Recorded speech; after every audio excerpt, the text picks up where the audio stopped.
Gemini, hello there, my beautiful friends. We're going to do your general tarot reading for mid-May 2023. Thank you so much for joining me today. You know I appreciate each and every single one of you. So let's get right down to business as always and start you off with an oracle card here, just so we could dip our toes into energy and see what's going on for the lovely Geminis out there. I hope you're all doing fabulous and fantastic. We're getting close to Gemini season. Let's shuffle it up though. Let's see what we have for you today. This week, my guides, talk to us up with Gemini. And yeah, we're just going to take a real quick look at this first card. Then we'll get into the full reading itself. And at the very end, I'll pull you a bonus card from the Shadowland Tarot, just to see what might be in the shadows or what shadow work you can lean in on, which is always interesting in my opinion. So let's get right into it. Let's rock. What do we got here for Gemini, my guides? Please. And thank you. Okay, thank you. Hey, we got our good friend Ariel here showing up. I haven't seen her for any sign in quite a while, so this is a nice little visit she's showing us here, Gemini. So we'll talk about her. There's a lot of symbolism wrapped up in that card. Before we do, though, if you're new here, I'll be speaking about the May subscriber surprise towards the end, so you might want to check that out. Also, if you could kindly illuminate that like button by tapping it right on its third eye, you know, I'd greatly appreciate it. But enough of the promo, into the reading. Let's have a look here at Ariel. So I'm sure all of us have seen The Little Mermaid a time or two or 20. When I see this card, it makes me think of that. It's a little mermaid here chilling. Now notice there's this beautiful ocean scape underneath. Her head is in the clouds. So there are little undertones here of imagination, being stuck in the mind, stuck in the thoughts a little bit. Very common for air signs to have a very deep thought process about things. But I also think of someone with a big future focus when this card shows up. Someone that wants to improve their situation. So a lot of you could be in that mode of improvement, whether it's self-improvement, improving your situation. There's looking off down at the horizon when this card shows up here. It's positive overall, I would say that. Even though it's surrounded with beauty, there's more she wants to do. There's someplace she'd rather be. So let's get into tarot. I always say the first card doesn't make or break the reading. It's just a footnote. But I'm going to get you 3 of these in the upright before we get the intuitive juiciness flowing. So let's see what we got here for the Geminis, please, my gods. We had a very interesting reading for you last week. Let's get this shuffle popping. What's going on with Gemini? So, speaking of last week's reading, it was titled Karma Gets Served. And the reason it was titled that was because there was tons of karmic archetypes in the spread itself. So whether it was karmic cycles, somebody catching a dose for things they've done, that was showing up. And generally when I see karma in a reading, it can lead over into subsequent weeks. So we're going to see what we have for you this week. You know, energy is very fluid. It's never set in stone. So only take this how it hits for you, because we could be seeing your vibe or somebody else's. All right, let's get you 3 cards. What's up with Gemini, please? Thank you. Okay, yeah, so the karmic archetypes are still continuing here. We have the Death card in position number 1. Do not be afraid or nervous about that card, especially if you're new to tarot. I mean, it does have a little bit of a creepy imagery, but it's, trust me, I'll explain why it's a good thing, generally. Okay, what do we got? Okay, we have some unexpected energy, some, I don't want to say confusing, but we have the 2 of Swords in position number 2. Let's get you one more, then we'll really start to piece this together. What do we got here? What's up with Gemini, please? Thank you. Okay, nice. All right, so we're ending off with the Star card. Yeah, lots of powerful energies we're working with here this week, Gemini. And we're going to have to talk about this. You also have a bonus, which is the 6 of Pentacles, that very gift-giving, charitable type of energy. So let's go through. I'll give you some of the classical meanings and archetypes, then we'll get that juicy, intuitive stuff. So as I look down at first glance, I see 2 powerful major arcana here. Those can represent big themes in our lives or big changes. We also have a lot of the air element showing up, which is that mental or communicative type of energy. But overall, there's just a ton of power here. Starting with the card in position number 1, we have the Death card. Now, for a portion of you, this could represent a Scorpio you're connected to. If you're not connected to a prominent Scorpio, when we see this card, yes, sometimes it could represent things moving out of our lives. It could represent endings sometimes. But when I see this card, I think of karmic cycles of life, beginnings, endings, and those repeating cycles that we all go through. So sure, this could be more karmic archetypes showing up.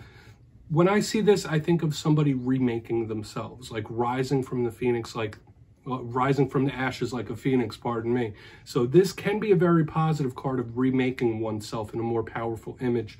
But like I said, it could be karmic or it could be something closing out, some sort of cycle closing out. Now, as we press forward through the reading, we have the Two of Swords right here in the center. This card could sometimes represent indecisiveness, indecision, confusion, not seeing things super clear. As with all twos, it could be a fork in the road. A lot of you could feel like you're at a make or break point in life. Do I go left? Do I go right? Which way do I go? This card can absolutely represent the hidden. Notice this person is hoodwinked. It's dark out. There's a moon here. This card can represent the unexpected, the surprising, the hidden. So this is going to be a very important card for us to take a look at when we clarify it. All right, whether it's situations or things within yourself, we want to take a look. But yeah, maybe some of you are going through a decision process or a choice process of some sort. Okay, that is absolutely possible here. Now, moving to the very back end, I already took the card. I'm just trying to get these as straightened out as possible. We have the Star card. So although we have some unknown, some unexpected cycles changing and shifting, we have a card of hope, of happiness, the light at the end of the tunnel. So similar to this Ariel we had in the very beginning, the Little Mermaid, this is a future focused type of card. When I see the star, could be an Aquarius you're connected to, but if not, this is beautiful make-a-wish energy as well. Wish fulfillment. This is a card of happy endings. So when we move through this spread, like this could be leading to a very positive outcome at the end of this reading, depending. Okay, it all depends on like what clarifies all these different cards. Okay, because all cards have positive and negative. For a portion of you, when the star shows up, the inverse meaning could be like feeling a little hopeless. So I'm hoping that not a lot of you are feeling that way, whether hopeless about a situation or life in general. On the very back end, we do have a quick little bonus card here. We have the Six of Pentacles. This is beautiful, especially moving in towards your season. The Six of Pentacles is a card of equality, giving. I do also say this is a karmic card because of the scales, but when I see it, it's somebody wanting to give of themselves, give their energy to somebody or something. So this is a positive exchange, and it could represent equality. And once again, I always say this is one of my big cards of gift giving. So with your birthday season right around the corner, it makes sense. But I want to dive deeper on all these powerful energies. Let's jump in and clarify. All right, let's get a good shuffle here for Gemini, please, my guides. What do we got for my friends? And yes, Gemini, this is where I go intuitive with the message, which means I just tell you how it feels to me. So feel free to do further research or rely on your base knowledge of tarot, because as you know, every single reading is about the reader's interpretation, and I'm just giving you mine. Let's go in on that Death card. And yes, if you're a reader yourself, please feel free to play along. That's why the box is here. If you're feeling any messages that you want to give to Gemini, you could drop it in the comments. I don't mind at all. All right, Death card. Why is it here? All right, that came out super, super quick. Okay. Yeah, for a portion of you, there could be certain things really like closing out or coming to a halt. When I see the Eight of Swords in reverse underneath the Death card, and to me, like the way my spirit team speaks to me and my subconscious speak to me is like, yeah, we do have various messages of this Death card, but the Eight of Wands in reverse is something coming to a halt or a stop. So yeah, sure, this could be some sort of cycle that's closed out. It could be a little bit of pain showing up here in the beginning. For a portion of you, this might be something you're currently going through that you know needs to stop. Either has stopped, ended, all right, closings. Like, I believe we saw that for you like maybe a month and a half ago, like something about cycles closing. We did have that karmic ending, so some of you could be going through a cycle close in the karmic sense, that you're moving on to a new special cycle of life, which could be positive. Remember, we could glean positives from this spread as well. But front end, it's us beginning with an ending, okay? So we're going to see how the rest of this story plays out.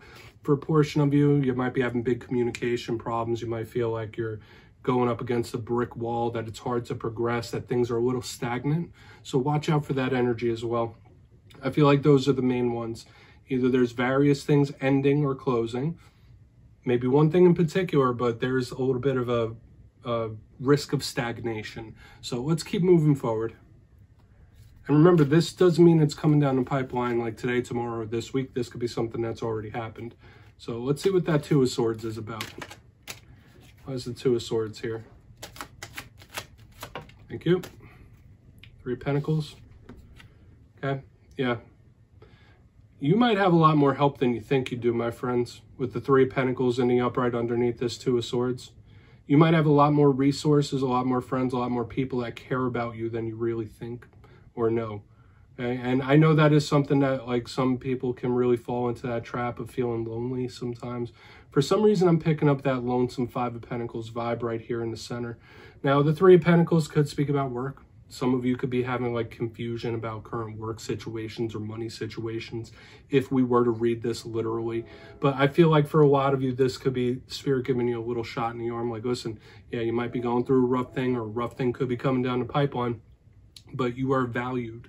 You were more loved and you were more supported than you could even realize. Like, that's a big vibe I'm picking up here, which is a beautiful thing. And it's a beautiful feeling. I really like this energy right here in the center. For a portion of you, yeah, this could be some assistance, especially with the Six of Pentacles here. Now the Three of Pentacles, this could be like some unexpected or surprising help or assistance. Maybe this is somebody that needs help too. Like, that's absolutely a possibility. We'll see when we get over here to the Star. Depending on what that is, that could tell me what's going on here. But there might be somebody that really needs some assistance or help. Okay, that's just something that's starting to really kick in now. Along with the other messages. I'm sorry, I don't want to muddy up the waters here. Let's get in on that Star card. But assistance, help, that's starting to take over. Let's see why that Star card is here. Thank you. Ten of Wands, yeah, someone's on the struggle bus here. Someone's on the struggle bus here, my friends, with the Ten of Wands underneath the Star card. This isn't a lack of determination. This isn't a lack of movement. This is someone that's going to continue to push and continue to push through, regardless of what's stacked up against them. But a vibe I'm getting with the Star card, the Ten of Wands, like, why does it always have to be so hard? Why is this such a rough and rugged road that I'm traveling here? Once again, the message that started kicking in at the back end here, there could be somebody that needs help. They need help relieving a burden, okay? So whether that's you, you might need assistance with something. There's nothing wrong with asking for help if you need it. Or this could be someone you're connected to. They're really struggling. They're really going through one, and they need help in a big way. Like, that's just the vibe I'm picking up here, because we did have this possible ending, this closing, the stagnation. The way it's all feeling to me, there is still progress. There is still hope in a brighter day with the Star card up here. Something's just pretty difficult at the time. But let's go through and do a quick recap. I don't want to get too stuck here.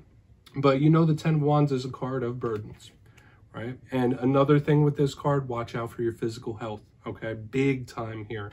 Please make sure you're watching out for your long-term well-being and health, mental, emotional, and physical, okay? Especially with the Ten of Wands, watch out for your neck, back, and spine.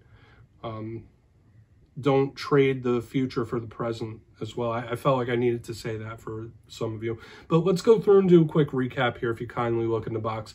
Position number one, we have the Death card with the Eight of Wands in reverse.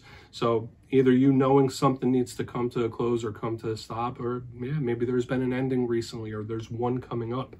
Okay, and that happens in life, right? It's all part of the cycle. But another thing aside from that is there's this little sense of stagnation, okay, or like something that's like hard to move through. It's a little mucky. Getting to the center, we have the Two of Swords with the Three of Pentacles in reverse. Initially, this did feel like a little shot in the arm from Spirit saying, hey, listen, you were more loved and valued and helped than you even realize. If you need help, you could ask for it. And just know that you're cared for. A portion of you could be having issues in the work money realm, of course. But as I started moving through the reading, it felt like there could be someone you're connected to that really needs assistance or help in some sort of way. Because moving to the back end, we have the Star card with the Ten of Wands. This person might be having a very tough time staying positive about things or seeing the light at the end of the tunnel. This is somebody carrying a bit of a burden, and they do need some help. I'll just keep it as simple as that. Watch out for your health, though. Mental, emotional, and physical. We're going to get you a shadow card here. And I mean, that was an interesting reading for sure. It's a lot happening here, but let's see what's in the shadows for you real quick. Whether it's something within yourself or something you don't quite see. I always like to pull a shadow card at the end of every spread. So what's in the shadows here for Gemini, please? Guides and Spirit team. Interesting mixture that the fire kept rolling into at the bottom. Three of Cups, I've been seeing this in the shadows for various signs this week. Okay, this could be spirit warning against overconsumption, over partying, things like that when this card shows up in the shadows. I also like to say with the Three of Cups in the shadows, don't count your chickens before they hatch. Yes, this could speak about group things, group dynamics, and stuff along those lines. But the Three of Cups is generally a card of happiness, merriment, celebration. So the shadow side of that could be overconsumption or over-celebration, over-partying. And we have this dynamic showing up once again, that balance of optimism and pessimism, because the shadow side of this, when this is in reverse, is somebody that's quite pessimistic. And with the star card in the reading itself, just in this time, try to stay as even-keeled as possible, okay? And you might be struggling with that. I mean, you might not be, who knows, right? But let's just put that down there. Yeah, Gemini, that's what I have for you this week, my friends. I hope that helped. And yeah, don't click away just yet. I'm going to give you the details of the May subscriber surprise. For the May subscriber surprise, I'm giving away 2 boxes of the beautiful Tarot of the Owls. This is an awesome deck. So if you'd like to get your name in for this, it's 2 simple things. As always, my friends, first, you must be subscribed, which I'm sure you already are. And second, let me know down in the comments, out of all the cards in this week's reading, which one spoke to you the most. You'll be entered to win, and at the end of the month, I will announce the winners in my community tab at random. As always, my friends, much love to you, and I'll see you next time.